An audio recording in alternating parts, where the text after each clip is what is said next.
This is Hidden Killers Week in Review. A look back at the most prolific stories of the week.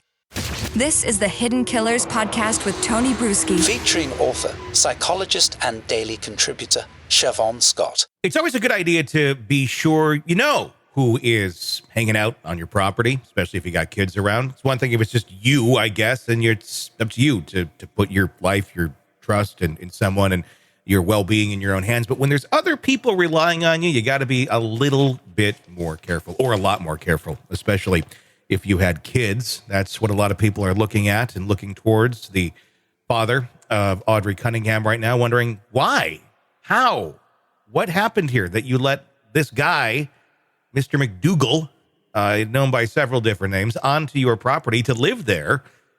And then eventually he takes the life of your 11-year-old daughter. Seems very, very preventable when you just look at the guy. Nazi symbols all over him, swastikas, Aryan race, all sorts of just very questionable. This man clearly has a very toxic way of thinking about him, or at least had for a good portion of his life. Not exactly the person you want to have hanging around your kids, even if they are trying to turn their life around. Joining me to discuss, Siobhan Scott, psychotherapist and author. Am I being too harsh, or was this incredibly preventable and there really needs to be some attention looked over here at Dad? Yeah. It's another one of these absolutely tragic cases, because any person with common sense could have looked at this and said, this is not safe for a child. The guy is a violent career criminal. It's what were they thinking? What were they thinking? I read a statement from one of the parents that, well, it was part of our faith belief system to forgive and let people make a new start. And it's like, oh my gosh, the naivete. Let me read that to you, because I want you to kind of dissect that a little bit from a psychological standpoint. The families are devastated and grieving for what happened to our little ray of sunshine, Audrii. We're being attacked and criticized on social media platforms for showing compassion and mercy to this formerly incarcerated person.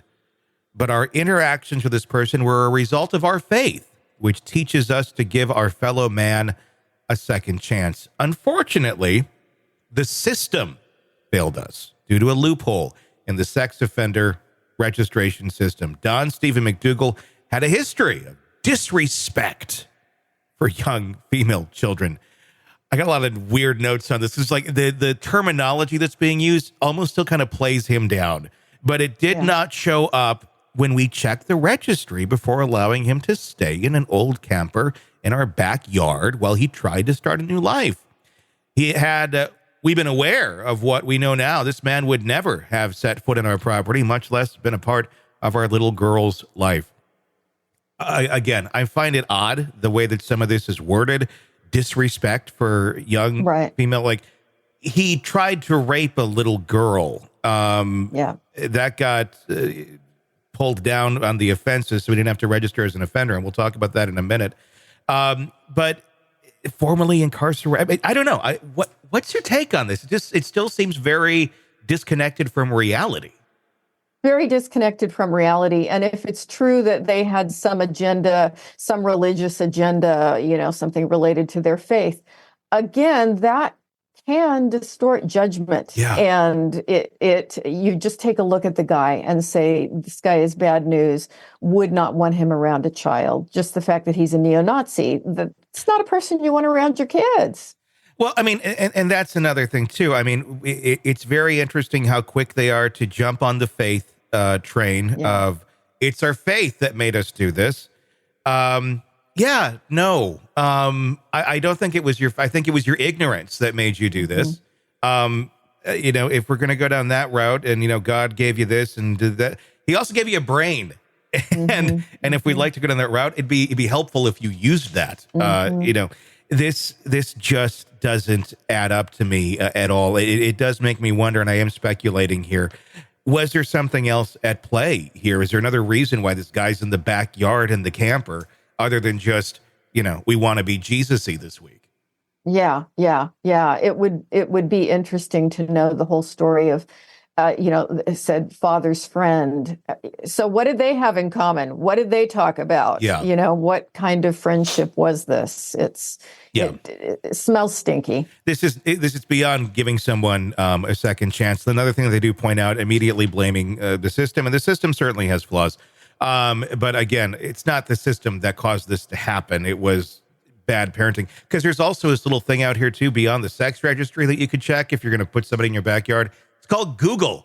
Exactly. And had you simply put his name in, you would have found a litany of arrest records and reports on the previous things that he's done. So this ignorance of, we didn't know. You didn't do your homework is why you didn't know.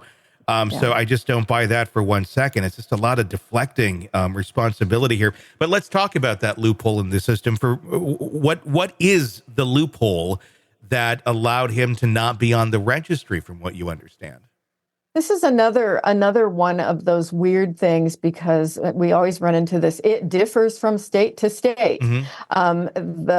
The plea that he took was for enticement of a child, which is a very strange term for someone, as you say, who was clearly trying to sexually assault a child. Enticement of a child. States define it differently. And some states do require that if a person is convicted of enticement of a child, that they are registered as sex offenders for life. I looked up which states are what. California is one that's a lifelong sex offender. Texas does not. So it's another one of these gray areas that we can say that does not seem like a very good idea.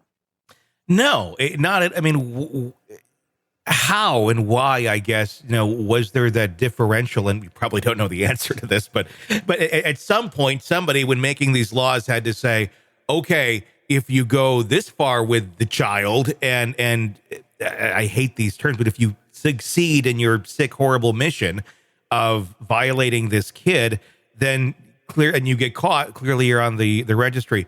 But if you attempt and you don't make it, or go all the way through with it, but you attempted, then you don't have to go on the registry. It makes absolutely no sense. It seems like it would be, I've said this before, but it seems, so it's almost like, go try again if you failed the first time. It literally enables someone who's doing that to do that again, because it takes the warning sign off.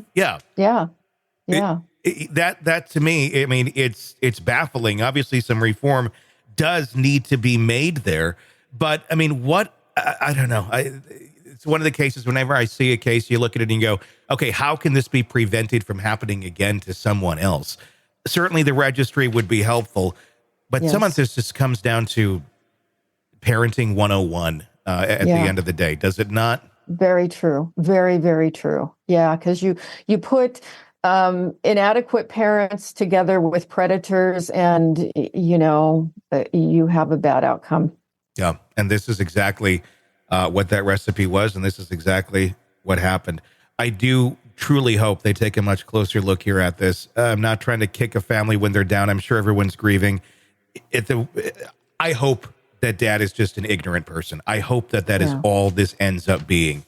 I don't know. My spidey sense tells me there's more to it, but that's just my speculation. I hope they do take a due diligent look at it to find out. Want to listen ad-free? Want advanced access to all of our interviews before anyone else? Become a True Crime Today Premium Plus subscriber on Apple Podcasts. You get every episode commercial-free, so you can binge on true crime until you can binge no more. Search True Crime Today Premium Plus on Apple Podcasts now, or go to our podcast page and sign up now. More of the Hidden Killers podcast next.